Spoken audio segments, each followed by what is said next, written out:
This here is another viewer's broken gaming PC, and boy oh boy is she full of surprises. So apparently the owner has been experiencing thermal issues on the CPU side. During gaming sessions, the games would either outright crash, or he'd see a blue screen, or the system would restart. These are typically telltale signs of an overheating problem. After reaching this conclusion, he took it upon himself to repaste his chip, which isn't a difficult process. It just involves removing the CPU cooler, removing the old thermal paste, applying new compound, and reapplying the cooler. But this is where another problem arose. No picture out, meaning his monitor isn't getting a signal from his system. That is never fun news, and so by sort of potentially maybe fixing one problem, he created another. I am hoping the issue can be addressed in this video, whatever it might be. I'm going to spend a majority of my time, I imagine, around the CPU area, since that was where the viewer had his fingers by the time something went wrong, something unrelated to the thermal issue, hopefully, unless the CPU cooked itself between then and now, which is also a possibility, but an unlikely one. That's about all I know about this one. I am admittedly a tad nervous because I feel like I'm not getting the entire story here. Maybe I am, but there are a few gaps and concerns that I have, but I am still hopeful that we can fix it by the end of this one. Are you ready? Stay with me. Say goodbye to thermal paste with Thermal Grizzly's phase sheets. These pads rely on a phase change material that allows them to liquefy during operation and effectively dissipate heat like paste without all the mess. In a nutshell, these are designed to last longer than normal paste thanks to thermal expansion behaviors around CPU and graphics card coolers and the resulting low viscosity of these sheets once they're up to temperature. This keeps more of the material from being, quote, pumped out after each thermal cycle, which is why they tend to last longer than traditional paste. But don't worry, they're easy to install and won't break the bank, so consider giving them a try for your next PC build. Learn more about Thermal Grizzly phase sheets by clicking the link below. Hello there, and welcome to Fix or Flop, where we attempt to fix viewers' PCs for free. We don't charge for hardware or labor, and we can do that because of your viewership, so thank you very much for watching. If you have a broken computer and you'd like a chance to have it fixed for free in this playlist, you just have to be a Central Florida native. You can find a form linked at the top of this video's description, or near the top at least. There you can submit photos and a brief description of your issue. We'll get back to you as soon as possible. As for this rig, a few things I want to point out before we attempt power on. The CPU cooler is a bit jank in its current state. It looks like it's leaning a little forward, which might play into the thermal issues, at least the ones that were mentioned by the viewer before the system stopped posting. The fans are also kind of like jankily zip tied, I guess, to the heatsink, which is not the end of the world if done correctly, but in this case here you can see the rear fan especially is just kind of flopping around. This will probably result in a damaged fan long term. This is a nice Noctua unit, so want to take care of these if we can. I am very curious how the system will behave once we attempt to power it on. This is a very important part of the troubleshooting process. It'll hopefully put us on the same page as the owner. If it doesn't, well, we'll have questions for them. Here we go. Alrighty, so things are looking great so far. All the fans are spinning from what I can see, at least from this perspective.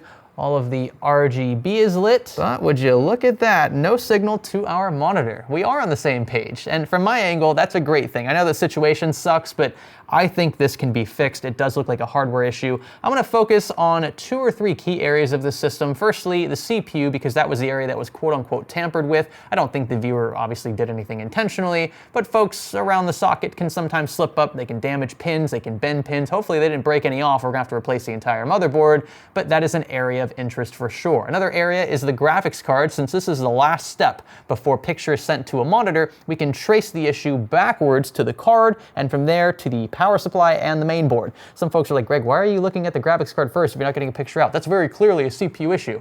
My friends, it could be any number of things. Ask me how I know. I should also note this board does not have Dr. Debug or even just basic debug LEDs of any kind, potentially making our job a bit harder. First things first, we're going to clear the CMOS by jumping these 2 pins labeled CLR-TC. This quick step has worked wonders in the past. If you don't know where to start, maybe consider this one. About 10 to 20 seconds of jumping here should wipe the volatile memory and give us a stock BIOS experience. I don't expect it to fix this system's particular issue, but again, it's such an easy and quick thing to do, and it rules out another variable up front. Next, I'm going to remove the owner's 2 DIMMs and replace them with a single known working stick from my own stash. I have seen this symptom pop up from simply improperly seated DIMMs. They might not have been touched in this case, but it is worth ruling out because again, this is such a quick thing to do. Well, would you look at that? We have a post.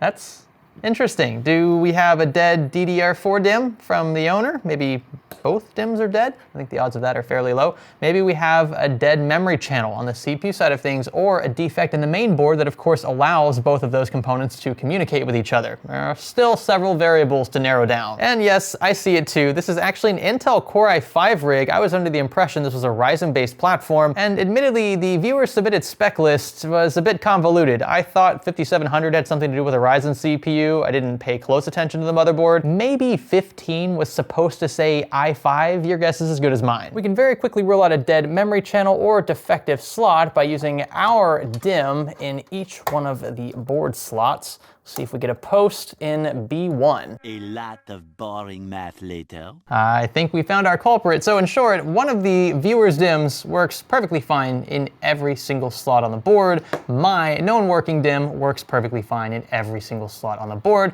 The other DIMM from the viewer, however, is having trouble posting in any slot. I think we have, and this is pretty bizarre to say if I'm being frank, a defective DIMM. So wait a minute, you're telling me that between the time the owner noticed his CPU temps running a bit high and him deciding to repaste it, and now a DIMM died?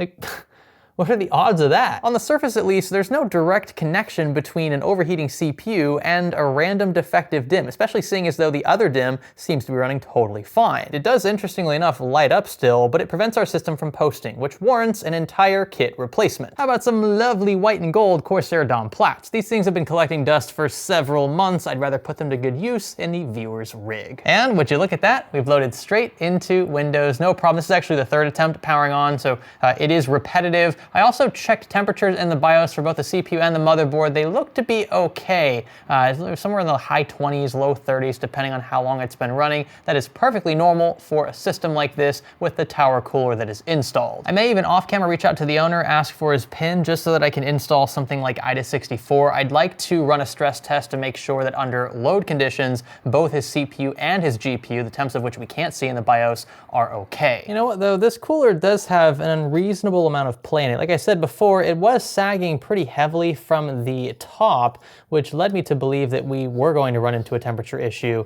Things look fine at idle, but this is probably not going to hold up under load conditions, so I'm going to be preemptive with this and check the mounting. We'll have to remove the cooler to do that, of course. It looks like it's just fastened by a couple of hooks, one on each side, but you can see how flexible everything is. This is not a ton of mounting pressure. It doesn't look very secure. Honestly, a bit disappointed with this design overall. We admittedly don't need a beefy cooler for an i5-10400, but if one is improperly mounted, you could see pretty drastic temperature spikes under heavy gaming loads. I'm also gonna take this time to sort out the loose fan situation for the CPU cooler. Speaking of temperatures, I've made sure that the cooler is up right now. Did have to tighten it down just a bit so that it doesn't sag as much as it did originally. This should be better in the end. You can see now, Noctua add-on, this thing is solid, she ain't going anywhere, and no, the fan blades don't clip against the tower. Also noticed he was using two different types of screws to mount his graphics card to his case, one an M3 and the other a 632, so we're gonna make sure that the correct screws are used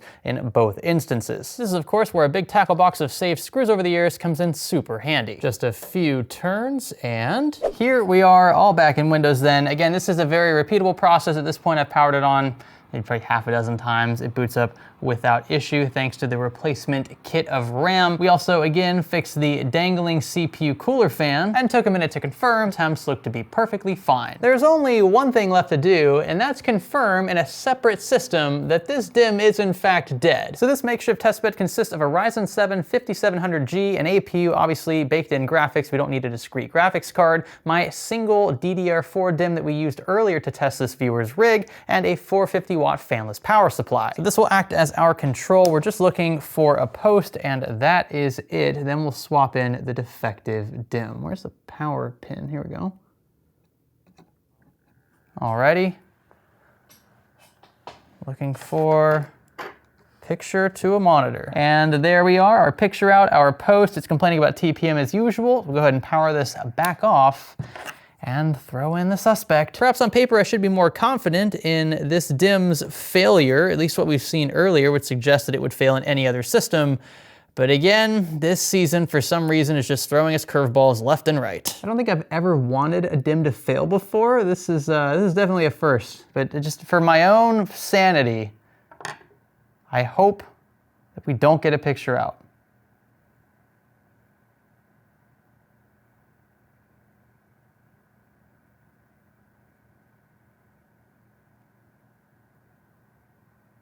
I don't want to speak too soon. CPU and DRAM LEDs are still lit on this B550 board. I don't think it likes this DIMM. I've been especially patient just to be on the safe side. After about 5 minutes, this platform still has not posted with the viewer's suspected dead DIMM. What are the odds that around the same time a viewer decides to repaste his CPU, a DDR4 DIMM decides to kick the can? Maybe the owner accidentally bumped into this DIMM or hit it with the CPU cooler when he was removing it. This was the innermost DIMM of the two originally in his system, by the way. And you can see there are a few scratches on its metal cover. You know, it never actually occurred to me to compare both of these DIMMs, since they are supposedly identical, to see if there's anything missing on the one that we found to be defective. And sure enough, if you look closely on this side, we have a small SMD on the working DIMM, but it's missing on this one. You can see where it broke off, and we see the two solder points, but nothing in between them, whereas here it is still intact. I should have looked closer the first time. I'll try not to make that mistake again. But now we have a definitive answer as to why one of these DIMMs doesn't want to play ball. And what do you know, the scratches we mentioned earlier on the defective DIMM are conveniently right next to the misplaced SMD, like a trail of breadcrumbs. Thank you so much for watching this one. If you learned something, let me know in the comment section below. Consider giving this one a thumbs up and subscribing if you have not already. And check out relevant links in the video description. There's a lot of good stuff down there, including a free to join public Discord server full of plenty of super cool folks who also happen to be very knowledgeable. Thank you again so much for watching, and thanks for learning with me.